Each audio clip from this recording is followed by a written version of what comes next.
Ok. Buenas tardes, tengan todos, todas ustedes aquí nuevamente en otro programa de Viernes de Vinculación. El día de hoy pues nos acompaña el doctor Iram Rosales Nanduca de Ingeniería de Pesquerías aquí en nuestra universidad. Y el día de hoy vamos a platicar de un tema muy interesante, de un tema que cada vez se vuelve pertinente y más en los tiempos tan difíciles de pandemia que estamos arrastrando de marzo, ¿no? Les recordamos que nos pueden seguir, nos pueden escuchar desde la radio 1180 AM y también sintonizar lo que es la fanpage Comunicación Radio WAPS. También les comentamos que nos pueden seguir a través de nuestra fanpage Departamento de Vinculación, donde compartimos esta misma entrevista en diferido. Pues buenas tardes, Iván, ¿cómo estás? Hola Medi, buenas tardes. Muy bien, gracias. Me da mucho gusto. Pues aquí vamos a platicar contigo sobre este tema que a mí en lo personal me interesa muchísimo, que es este centro de rescate de megafauna marina que tenemos en las instalaciones de la Unidad Académica Pichilingue. Pero antes de ello, Iván, por favor, platícanos quién eres, porque muchas personas tal vez no te conozcan. Yo sí te conozco muy bien, conozco tu trabajo, pero mucha de la comunidad académica no te conoce. Preséntanos, por favor, una breve reseña de tu vida y de tu formación académica, por favor. Bueno, yo como la mayoría de los que, o no sé si la mayoría, pero muchos de los que estamos en este maravilloso sitio, que es La Paz, que es Baja California Sur, no soy nacido aquí, pero así como decía Chabela Vargas, el mexicano nace donde se le da su regalada gana, pues igual, ¿no? O sea, uno es sudcaliforniano, independientemente de donde haya nacido. Yo nací en Ciudad de México y pues ahí viví pocos años y fui criado en el Estado de México. De hecho, para ser más preciso, en el municipio de Catepec, que pues ahora es famoso por toda la problemática social que tiene. Y bueno, yo estudié en la Universidad Nacional Autónoma de México, desde la prepa, estuve en prepa 9. Para los que no conocen, la UNAM tiene su propio sistema de bachilleratos, las prepas, los SHs. Y después de estar en prepa 9 un tiempo, cuando concluí, entré a la Facultad de Ciencias de la UNAM a estudiar biología. En su momento yo estaba entre las carreras de biología y veterinaria. Y al final me decidí por biología porque me gustan, pues podría decir que me gustan más o siento mayor afinidad por la fauna silvestre que por la fauna domesticada. Y bueno, afortunadamente no me equivoqué. La universidad, y eso lo digo para todos los estudiantes, la universidad es una de las etapas más bonitas de la vida. No es que las demás no lo sean, pero en la universidad tenemos algo que no tenemos antes y es plena conciencia del lugar en el que estamos y hasta cierto punto cierta conciencia del lugar al que queremos ir, ¿no? Porque de repente también hay muchos dilemas morales y lo que sea, pero bueno, estudié en la Facultad de Ciencias y afortunadamente ahí había muchas cosas que me interesaban, la vida en sí, por eso estudié biología.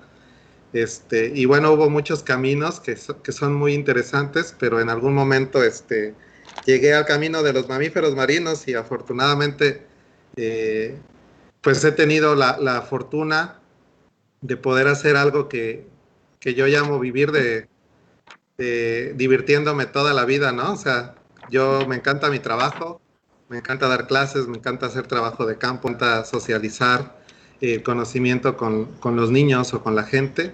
Y pues afortunadamente tuve esa oportunidad. Después estudié el doctorado en el programa de ciencias de la UNAM, en el posgrado en ciencias. Y bueno, después me vine, en ese lapso tuve un par de venidas a La Paz, me encantó, y eventualmente me vine a hacer ¿En un qué año? postdoctorado. ¿Cuál fue el La primer primera año, vez, tu primera pues vez de mira, llegada? esto lo voy a contar sobre todo para motivar a los estudiantes.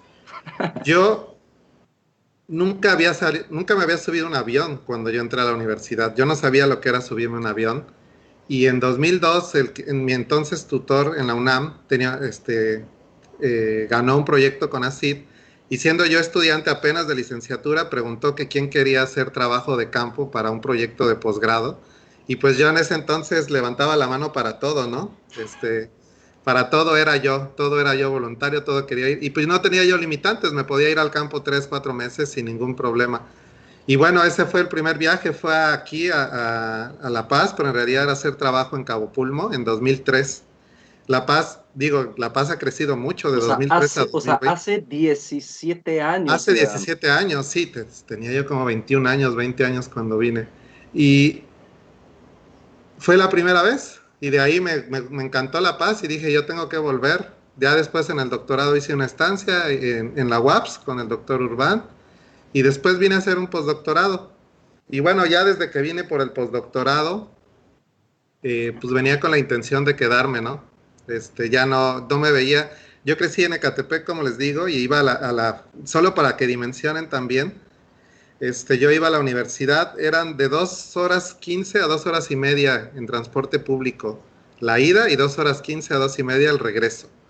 Entonces yo invertía de 4 horas y media a 5 horas en transporte, y en época de lluvias invertía mucho más. O sea, hubo días que tuve que regresar caminando porque las calles se inundan. Si siguen las noticias podrán ver.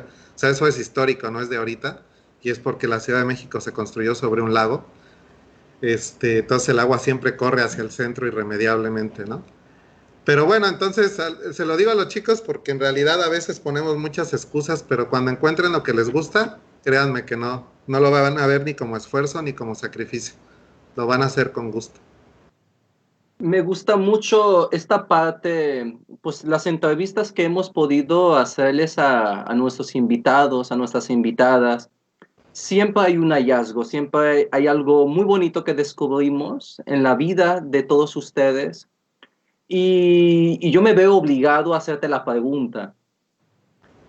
¿Qué fue de aquel Irán hace 17 años?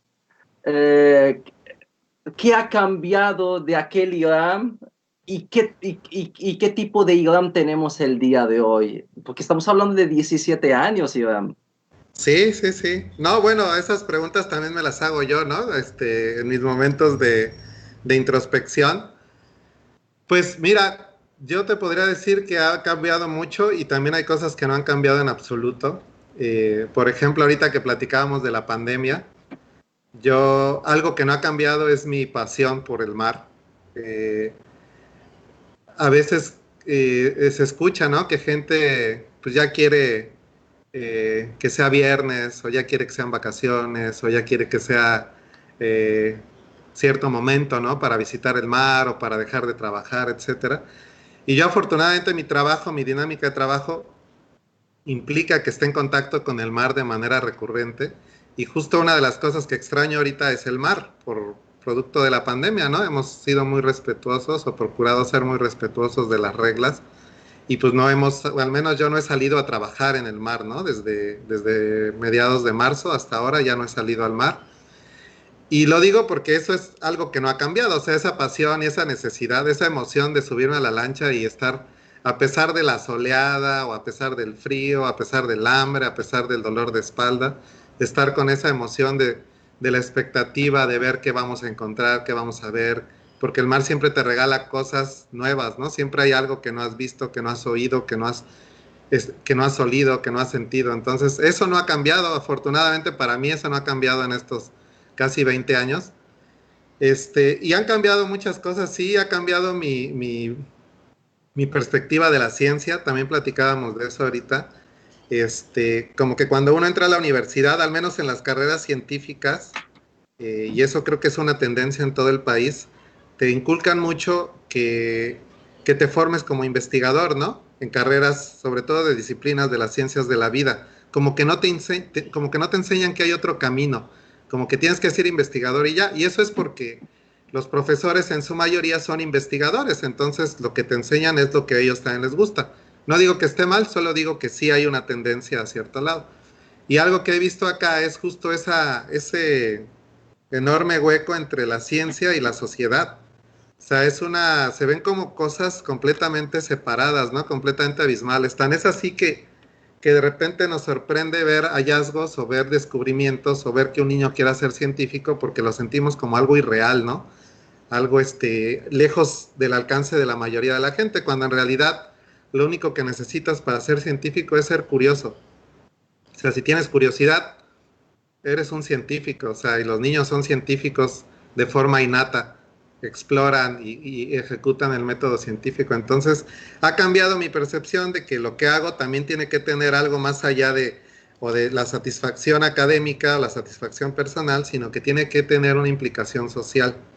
Y eso es, creo, lo que más ha cambiado en mí como estudiante de licenciatura al IRAM de ahora, ¿no? Que da clases, porque yo doy clases desde que tenía 22 años, y voy viendo una forma diferente, ¿no? O sea, ahora ya no me preocupa tanto y se lo digo a los chicos que aprendan los conceptos. O sea, los conceptos están en los libros. Me preocupa que los entiendan, me preocupa que sean capaces no solo de asimilarlos, sino de expresárselos a otras personas. Porque eso es lo que socializa el conocimiento, ¿no? Y un conocimiento social es indispensable para el futuro de la humanidad. Y la pandemia de ahorita es el ejemplo. Hay unos memes que dan mucha risa, pero también dan mucha pena. Veía yo uno del cubrebocas que decía, cree en la ciencia y lo trae bien puesto, ¿no? No entiende la ciencia y lo trae aquí. Se burla de la ciencia y acá, ¿no? Y otro ni siquiera sabe qué es la ciencia y lo trae acá arriba, ¿no? Entonces, la socialización del conocimiento en cualquier faceta de ciencias sociales o ciencias naturales o ciencias exactas es fundamental, fundamental. Entonces diría yo que eso es lo que más ha cambiado, mi intención de tratar de socializar el conocimiento. Mucha, eh, pues muchas de las cosas que pues tú en lo personal que realizas al interior de la universidad, además de impartir clases, además de investigar, además de la labor de participación social, pues tienen este proyecto que a mí en lo personal, como te decía al inicio, me interesa muchísimo, que es el Centro de Rescate. A mí me gustaría mucho que nos pudieras compartir aquí con la comunidad universitaria, en primer lugar, cómo nace este centro de rescate y, por supuesto, ¿no? Hablando de conceptos, pues, ¿qué es un centro de rescate? Sí, mira, ahí voy a tratar de ser lo más breve y conciso. Es una historia, sí Yo es sé toda que una te apasiona historia. mucho. Y además yo tengo un defecto, me encanta hablar, ¿no? Entonces puedo hablar muchísimo. Pero mira, el centro de rescate, en realidad te diría que es la culminación de un sueño de muchas personas que se dio por casualidades de la vida. A mí me gusta mucho una frase de Cortázar en el libro de Rayuela que dice, andábamos sin buscarnos, pero sabiendo que andábamos para encontrarnos. Yo creo que el centro de rescate define muy bien esa situación. Eh, pero antes voy a contextualizar. A mí los varamientos, hasta cuando yo estaba terminando mi formación, no me interesaban. O sea, no era algo que a mí me llamara la atención. No digo que no sean interesantes, que no sean necesarios. Eso yo lo tenía muy claro, pero a mí no me enchinaban los pelos, como decimos en México, ¿no? No era algo que yo dijera, yo quiero estar allí, yo quiero ver, yo quiero hacer. Y bueno, por casualidades de la vida, digo, son varios componentes, por eso voy a tratar de ser breve. En 2012, el doctor Fernando Elorriaga del CICIMAR, tuvo la iniciativa de rescatar algo que se llama Comité de Varamientos y Medicina Veterinaria de la Sociedad Mexicana de Mastozoología Marina, que es una sociedad científica encargada del estudio de los mamíferos marinos. En ese entonces él estaba como coordinador de ese comité y tuvo la iniciativa de tratar de retomarlo, ¿no? Porque ya ves que muchas veces hay iniciativas que por una u otra cosa no caminan, o se descuidan, o fracasan, o lo que sea. Entonces él tenía esta intención de rescatar este comité y empezó a acercarse primero aquí a los actores de la paz. Y yo me acuerdo mucho porque en realidad ese no era el primer intento de crear una red para atender varamientos en La Paz o en otros estados. Era uno de los, o sea, se podía decir que era uno de los muchos que venía, ¿no? Pero algo pasó en el camino que coincidimos varias personas y entre esas personas en ese momento una de las que coincidió fue Diego Ruiz. Diego Ruiz era, y bueno, y Francisco Gómez, que son pues los rostros, digamos, del Museo de la Ballena, de esa institución que tuvo un espacio en el malecón y que desafortunadamente ya no lo tiene, pero que afortunadamente ahora gracias pues tanto a la energía de estas dos personas como a la visión de la UNAM, les adaptaron una sala, ¿no? En el Universum, que si no lo saben, también el Universum es un museo de divulgación de la ciencia y es un museo extraordinario que está en las instalaciones de la UNAM en Ciudad de México. Bueno, el Museo de la Ballena se mudó para allá, al menos parte de su colección. El chiste es que coincidimos en esa situación y Diego Ruiz es una persona extraordinaria que ha trabajado mucho por la conservación, le apasionan los mamíferos marinos y en particular se involucró él en el rescate de la vaquita marina en el Alto Golfo de California, que además es toda otra historia con una complejidad social brutal.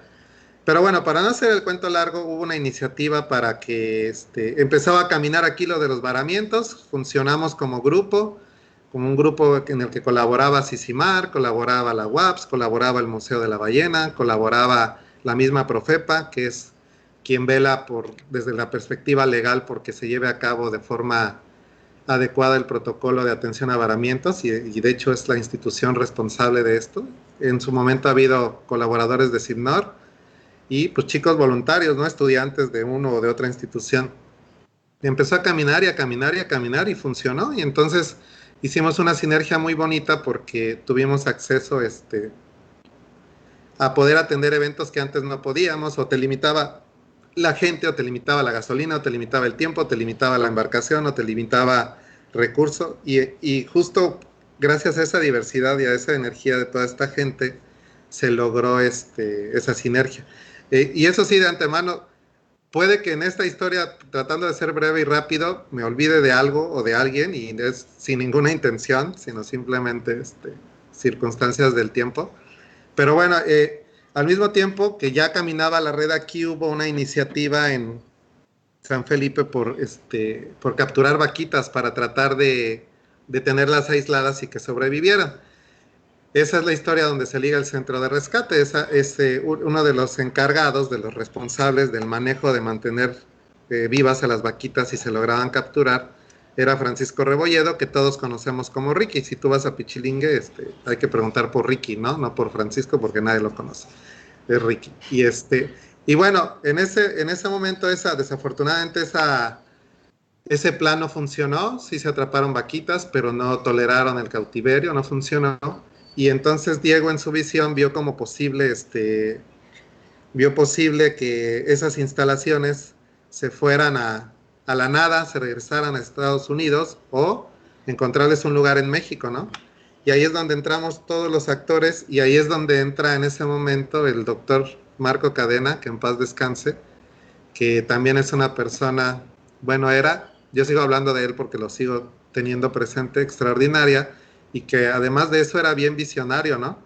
Y bueno, se dieron muchas casualidades de que él me haya conocido en Pichiringue, casualidades de que Diego se pusiera a gestionar esta situación de ver la opción de hacerlo aquí, casualidad de que el entonces rector Gustavo Cruz tuviera tiempo para escucharnos, casualidad de que durante todo ese tiempo habíamos atendido pues ya más de casi 200 eventos de varamientos aquí en los alrededores de la ciudad de La Paz. Y se dieron muchas casualidades, ¿no? Que llevaron a que se planteara la posibilidad de manera formal. Y bueno, para no hacer el cuento largo, se logró, o sea, se planteó esa posibilidad, incidió todo, se logró convencer a la gente porque las instalaciones son una compra, creo que de varias instituciones, incluido el Gobierno de México, pero también asociaciones de Estados Unidos. Y se logró que se convencieran de venir a sondear la opción a La Paz y a su vez también se logró que encontrar un espacio en Pichilingue, ¿no? Que justo parecía mandado a hacer para eso. Y bueno, coincidió todo y afortunadamente gracias a todo esto y al trabajo de toda la gente de varamientos, que mucho de ese trabajo desencadenó también en una AC que se llama MARES, que significa Megafauna Marina, Atención, Rescate, Ecología y Sociedad, que era la que había estado atendiendo eventos y viendo situaciones. Y gracias a que también Marco nos había prestado albercas de las que él usaba para camarón, para que atendiéramos animales ahí, nos veía que ahí andábamos los fines de semana limpiando en pleno verano, quitándole algas a los estanques que quedaban llenos de agua y que que no nos importaba que si éramos el doctor o la doctora o el maestro, o sea, simplemente somos personas con una intención de hacer algo, de apoyar en algo. Y pues él se contagió de esa energía y nos apoyó muchísimo, apoyó la gestión, apoyó todo esto y el rector también se contagió y al final pues se dio. O sea, se dio que estas instalaciones que están bajo resguardo de la Asociación Museo de la Ballena, que se consolidó ya como un ente Centro de Rescate Museo de la Ballena, se instalaran en la unidad académica de Pichilingue, ¿no? Y pues bueno, todas estas circunstancias, también en su momento todo lo que pasaba, llevó a que pudiera ser, pues instalado y que ese sueño de tanta gente de tantos años se volviera una realidad, ¿no? Una realidad que ahora además se está volviendo más que necesaria. Pero bueno, de eso te platicaré más adelante. Pero en esencia esa es la historia. Hay muchos actores, hay muchas personas, es labor de mucha gente y creo que no podría existir el centro sin ninguna de esas piezas, ¿no? Claro, de aquí en adelante hay todo un futuro y todo un camino que labrar, pero hubo muchas coincidencias que se tuvieron que dar y muchas energías y mucha disposición de varios actores para que esto sucediera. A mí, en lo personal, sí pues me causa, la verdad, mucho agrado escuchar, pues, esta difícil gestación de un proyecto de esta magnitud, donde tú, pues, nos hablas, ¿no? Nos abres este escenario de poder imaginar esta cantidad de instituciones que han colaborado desde un inicio, y ahí es donde yo me pongo en la cuestión de preguntarte qué significa para ti, desde lo personal, profesionalmente, institucionalmente, qué significa y qué implica tener un centro de rescate en la UAPS, en La Paz, en Baja California Sur. Mira, voy a empezar respondiéndote con una anécdota justo del centro de rescate, porque creo que ejemplifica muy bien la pertinencia del lugar.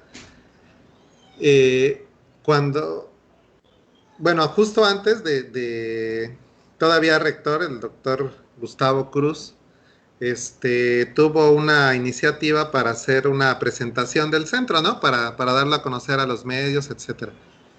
Bueno, entonces se organizó una visita y me acuerdo mucho porque en realidad no fue solo al centro, fue a la unidad académica de Pichilingue, que dicho sea de paso, para mí es maravilloso Pichilingue, es un espacio para mí sensacional, pero además necesario y súper funcional en muchos sentidos para muchas de las carreras que se desarrollan en nuestra universidad.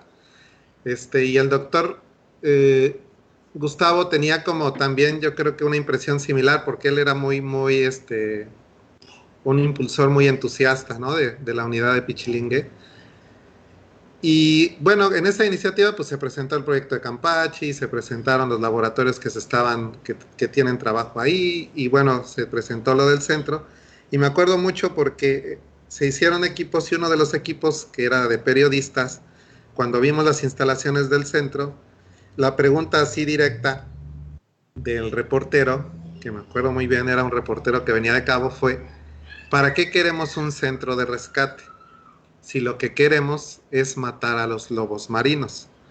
Hay muchos lobos marinos, dijo él, ¿no? Tenemos un déficit, tenemos un superávit de lobos marinos, dice, se están acabando los peces.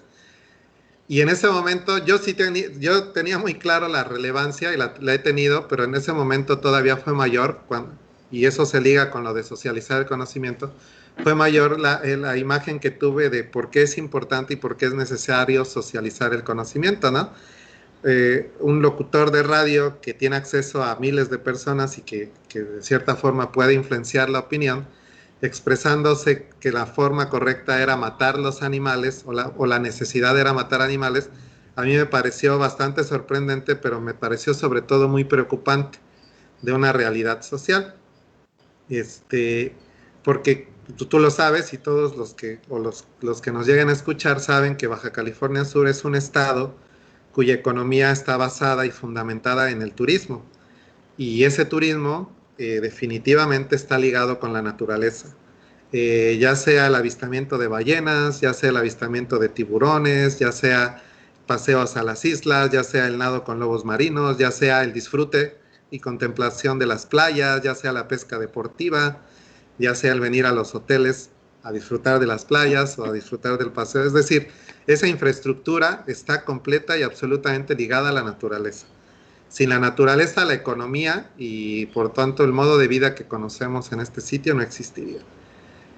Y eso es algo que a veces no dimensionamos, ¿no? El papel de la naturaleza, porque hasta solo hace unos años se empezó a dimensionarla o a darle un valor a la naturaleza dentro de las estimaciones que se hacen para ver cómo le metemos dólares o cómo le metemos dinero a la conservación de la naturaleza. Pues en realidad no tiene ciencia, o sea, sin naturaleza no hay bienestar. Y la gente que trabaja y se mata todo el año para ir a pasear, quiere ir a pasear a la naturaleza. O sea, no tiene punto. Lo social y lo natural están completamente ligados. El problema es que no lo hemos asimilado de una manera racional, ¿no? Pero bueno, ese comentario a mí me sorprendió mucho y bueno, te puedo poner un ejemplo. Ahorita hay un evento de mortalidad masiva que ha sonado mucho, que seguramente has escuchado tú o mucha de la gente, sobre lobos marinos, ¿no? De lobos marinos en la costa del Pacífico de Baja California, que es un evento completamente extraordinario, muy impresionante. Al menos con certeza casi 200 lobos han sido registrados que han muerto. Y en realidad la causa no se sabe, existen hipótesis, pero a lo que voy es que ahí, por ejemplo, puedes escuchar dos vertientes, ¿no? Una vertiente que señala a los pescadores y otra vertiente justo la de la voz de los pescadores preocupados porque no existe evidencia de nada y ellos pescan del mar. Entonces, saber que se están muriendo animales y vienen acá, claro que les preocupa, ¿no? O sea, ¿cómo sé yo que estoy pescando? ¿O cómo sé que lo que estoy pescando no es peligroso? ¿O cómo sé yo que no estoy expuesto a algo? Entonces, es donde te digo que lo natural y lo social no están desligados y por supuesto lo económico es parte de esto. Entonces, hay muchas cosas, muchas situaciones que a veces no dimensionamos y que son necesarias. Un centro de rescate en un lugar en el que la megafauna marina es, es parte de la vida, los tiburones, las ballenas, los delfines, las tortugas, los grandes peces, las grandes aves, es necesario saber cuál es el estado que guarda esa biodiversidad, esa naturaleza.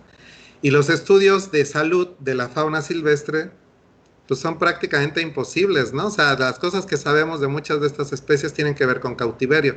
Un centro de rescate que con las reservas que implica ya tener animales en condiciones distintas a las naturales, ¿no? Entonces, en un centro de rescate tenemos oportunidad de hacer muchas cosas, generar conocimiento biológico, pero también generar conocimiento de tipo médico veterinario con los animales que se atienden, hacer diagnósticos, generar conocimiento de las patologías o no que pueden sufrir. Y eso ahorita en este momento es bien relevante. Justo hace unos días salió un artículo de la vulnerabilidad de los mamíferos marinos ante el COVID. La gente puede decir, bueno, ¿qué pasa? Mucha gente está preocupada por la basura, por ejemplo, ¿no? El mal uso de la basura, que dicho sea de paso es terrible. O sea, es terrible que la gente vaya a la playa y deje sus botellas de cerveza, sus cubrebocas, sus heces fecales o sus bolsas de plástico, lo que sea en la basura. De hecho, aunque no hubiera contenedores de basura en las playas, no tendría ni que existir. La gente podría llegar y llevarse su basura, es así de simple. Se llama educación ambiental, o sea, no hay ni que culpar a ningún gobierno, simplemente vas y te llevas tu basura. Si la pudiste llevar, la puedes regresar. No tiene, perdón, no tiene ciencia. Pero bueno, más allá de eso, de la contaminación, la preocupación ahora es que muchas de las aguas residuales se ha probado que tienen presencia de COVID-19 y otros agentes patógenos, y esas aguas residuales en muchos sitios del mundo, en particular este estudio está enfocado en el Ártico, se están derramando hacia los océanos sin ningún tratamiento.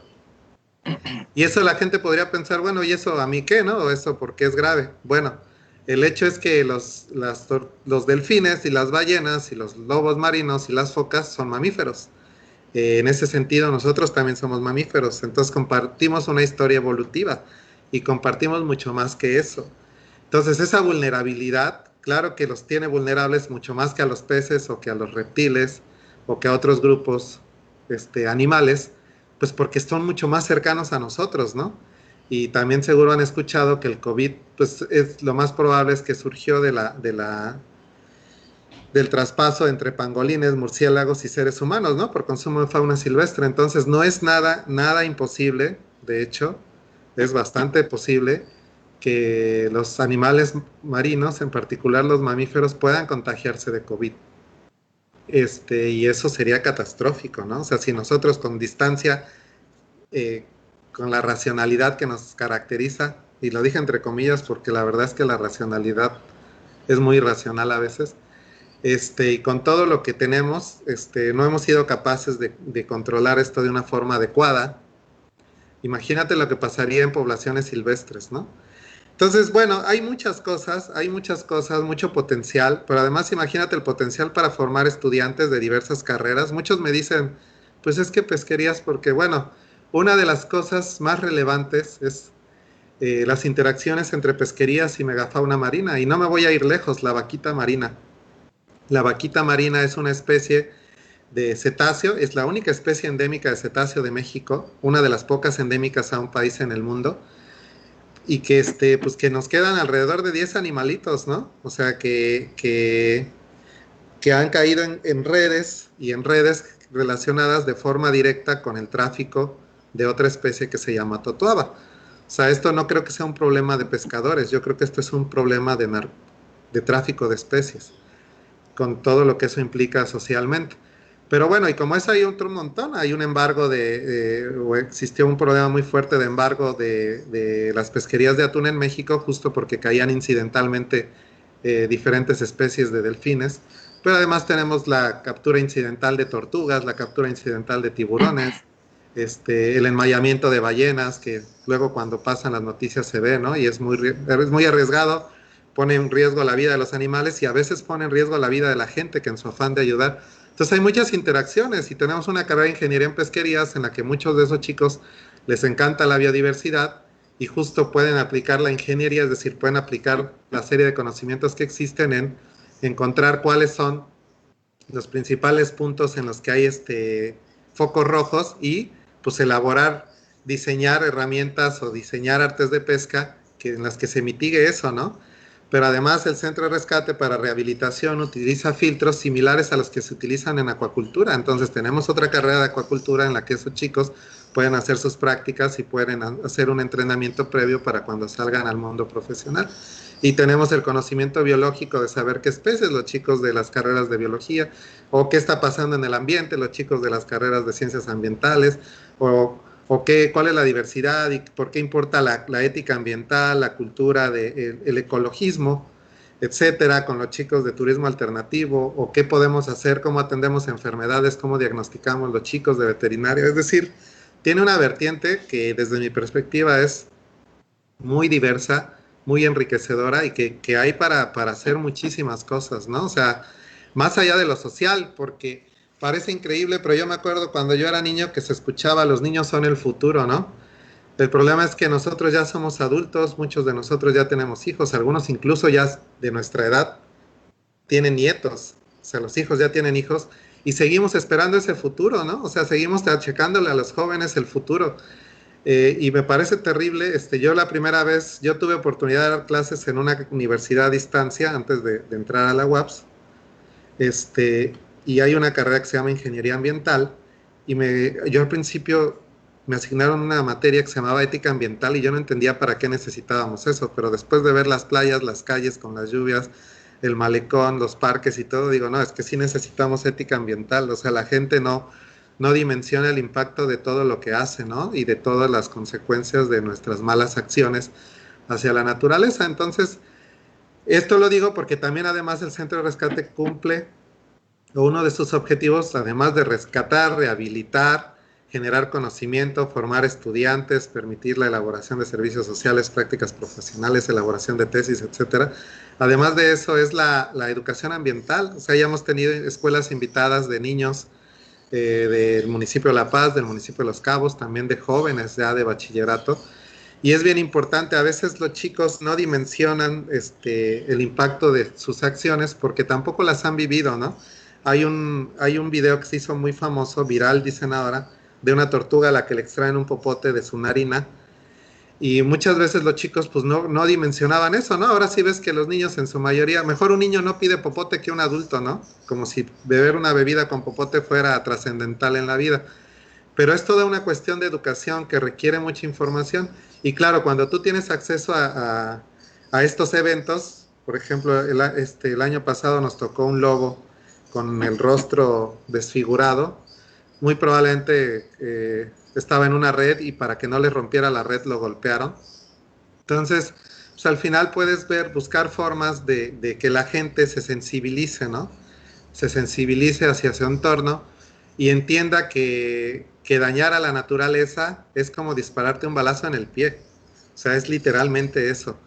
Puedes no notar el efecto, ¿no? O sea, puedes tener una raspadita y no notas el efecto, puedes tener un esguince y sigue siendo funcional, puedes tener un dolorcito, sigue siendo funcional, pero llega un momento en el que esos dolores acumulados o esas deficiencias acumuladas te van a volver disfuncional o te van a quitar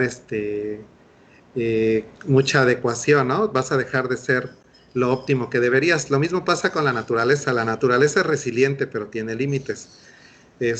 Y antes de llegar a esos límites, creo que es importante que detectemos también qué es lo que está pasando y que es, muchas veces también acusamos, ¿no? También por el otro lado acusamos, vara un animal y la gente ya es, ay, los pescadores, ¿no? O sea, ni Me llama, siquiera averiguamos y ya culparon al pescador, ¿no? Entonces, pues no, primero hay que detectar exacto. y hay que ubicar, ver, hay que conocer. Y una vez que ves eso, si detectas que hay cosas asociadas a actividad humana, entonces, ¿cómo las mitigamos? Y si no, tratar de entender qué causas, quizá asociadas a los humanos, pero de forma indirecta, están generando esto o qué causas no. Pero es importante la información. Yo es como les digo ahorita con el COVID, esa es la diferencia entre la ciencia y la religión. O sea, tenemos que basarnos en hechos, no en creencias. Hay un tema que a mí me resulta de importancia trascendental y es justamente la educación ambiental. Y es lo que nos acabas de compartir, ¿no?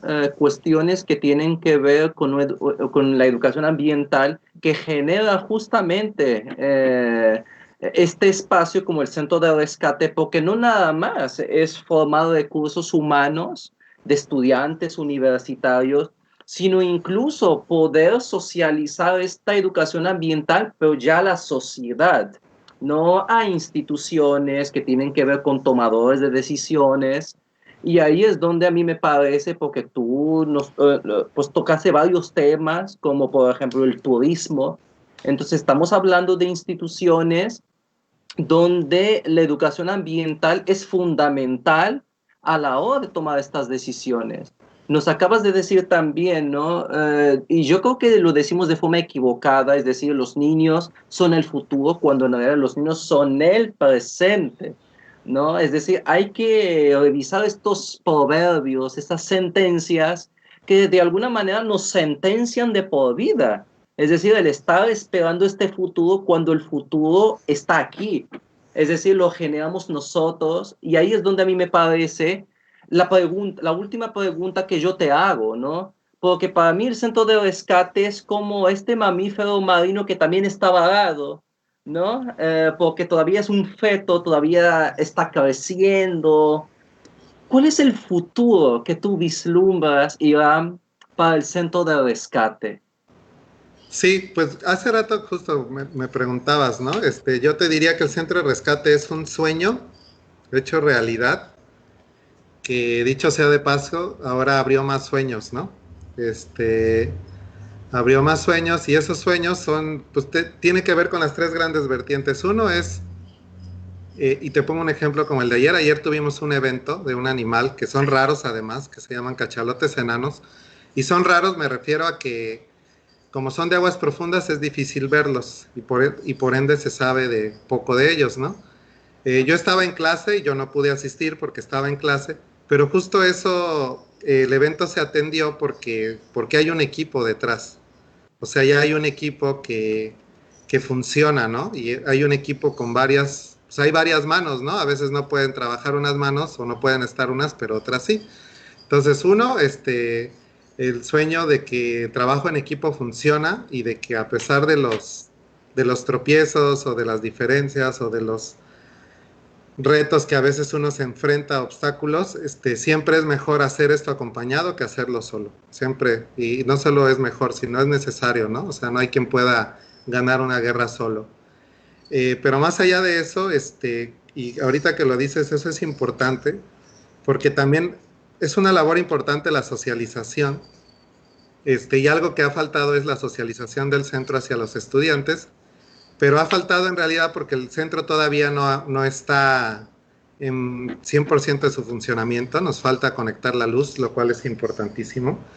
Pero igual los estudiantes interesados yo los invito a que se contacten, no tiene que ser de una carrera en específico, ya les dije un ejemplo en muchas carreras en las que pueden aportar algo, y el centro está abierto para la gente que tenga ganas de trabajar, ganas de colaborar, ganas de aprender, ¿no? Eso no es,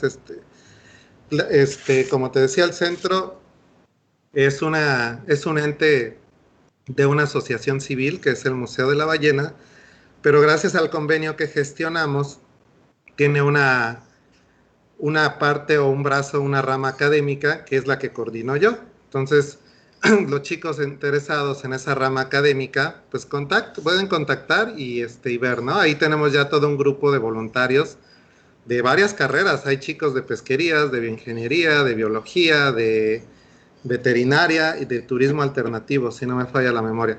Solo que ahorita yo los he tenido literalmente congelados, ¿no?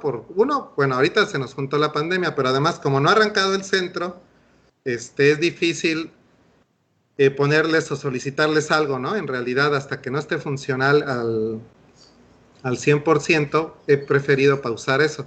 Pero bueno, así como esos chicos, y esos chicos se volvieron voluntarios, además se creó un grupo de voluntarios porque también se han enterado, hemos hecho capacitaciones, ¿no? Hemos hecho capacitaciones aquí, pero también hemos hecho capacitaciones de la mano con la Profepa o para gente, por ejemplo, del municipio de Los Cabos, vinieron prestadores de servicios interesados en capacitarse en la atención a avaramientos y vinieron al centro de rescate y ahí les dimos una capacitación. Entonces hay mucho potencial para los estudiantes, para que desarrollen, busquen una línea de trabajo en el interés que tengan, pero también hay todo otro potencial de educación hacia las generaciones de jóvenes y niños, como te decía, con las visitas a escuelas para socializar el conocimiento y sensibilizar ante el ambiente, pero también para la acción y crear sinergias con otros actores, ¿no? Nosotros, que es algo que ya no conté, cuando Fernando empezó esta situación de tratar de retomar la red, algo que pasó o que llegamos a escuchar fue que lo más probable era que no funcionara, porque ya se habían hecho intentos antes, ¿no? Y se habían hecho intentos antes y no había habido eco. ¿Por qué? Pues porque tiene que trabajar la autoridad, que es gobierno, porque también están instituciones educativas y pues todo el mundo tenía sus clases o sus estudiantes y porque también de repente hay asociaciones civiles interesadas. Entonces había muchas cosas y pues a veces los caminos se bifurcan, ¿no? Pero afortunadamente a nosotros no nos pasó porque, como te decía, encontramos muchas coincidencias y una de ellas también fue en los inspectores de la Profepa, mucho compromiso, mucho interés y muchas ganas de trabajar juntos, ¿no? Como equipo. Entonces esto está bien padre porque es la parte de gobierno, es la parte académica y es la parte de asociaciones civiles. O sea, para mí es un ejemplo extraordinario de lo que se puede hacer. Yo he de confesar también que yo era de los que pasaba algo y yo decía, yo culpaba inmediatamente al gobierno, no, es que no actúan, es que no. Claro, cuando vives la realidad que ellos tienen, cuando vives su cotidianidad, ya lo ves desde otra manera, ¿no? Y bueno, lo ves ahora, yo siempre se lo digo a mis estudiantes, es mucho más fácil destruir que construir. Exactamente. Entonces, para criticar cualquiera es bueno, ¿no? O sea, definitivamente cualquiera es bueno y cualquiera es capaz en ese sentido. Pero la crítica pues sin aporte, la crítica sin opciones, la crítica sin sugerencias no es crítica, ¿no? Eso simplemente es chisme. Entonces, bueno, más allá de eso, los estudiantes con todo este potencial, pero además esto de crear sinergias entre el conocimiento, que somos nosotros como universidad, socializarlo hacia los diferentes niveles de educación y hacia la sociedad en general también, que era una labor que de por sí ya cumplía el Museo de la Ballena y que tiene muy presente y muy metida dentro de su compromiso, pero además trabajar de la mano con el gobierno, con asociaciones civiles de voluntarios que están interesados en atender eventos, no solo aquí, sino en otros lados, ¿no? Entonces nosotros tenemos planes, muchos planes, queremos hacer capacitaciones también en otros sitios, queremos contar nuestra experiencia. Ahorita tenemos una invitación ya a hacer una capacitación, pero por la pandemia estamos parados y tenemos un plan de hacer diferentes en los estados costeros, tener visitas a los campamentos pesqueros. Yo digo que la mayor fuente de conocimiento que podemos tener de muchas cosas del mar son los pescadores. O sea, esa gente tiene un conocimiento empírico de siglos, o sea, porque muchos de ellos son nietos de los nietos de los nietos, ¿no? O sea, han aprendido montones de cosas. Entonces, hay mucho por hacer y muchos sueños por cumplir, pero mucho potencial, o sea, no solo para la universidad, ¿no? Sino para la sociedad y para el Estado y para el país incluso en cuanto a generación de conocimientos. Y bueno, hay muchas Pues cosas. aquí nos están saludando para que veas, Iram, nos está saludando Hilario Ruiz desde Jalapa, Veracruz. Ah, ok, pues hola. Sí, Hola. te manda saludos y te felicita por esta gran labor. Muchas Y gracias. aquí pues estamos llegando ya pues al final. Yo ni sentí el tiempo, Iram, la verdad me la he pasado muy bien. Yo también aquí tomo mis apuntes, aquí está maestro para que me evalúe. Muy bien.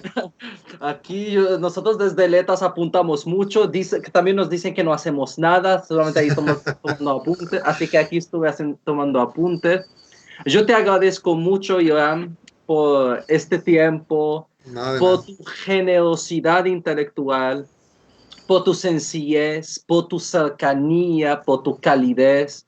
Y definitivamente cada vez tengo más en cuenta que se necesita la pasión para poder hacer estos grandes cambios en nuestra sociedad, en la UAPS, desde el centro de rescate.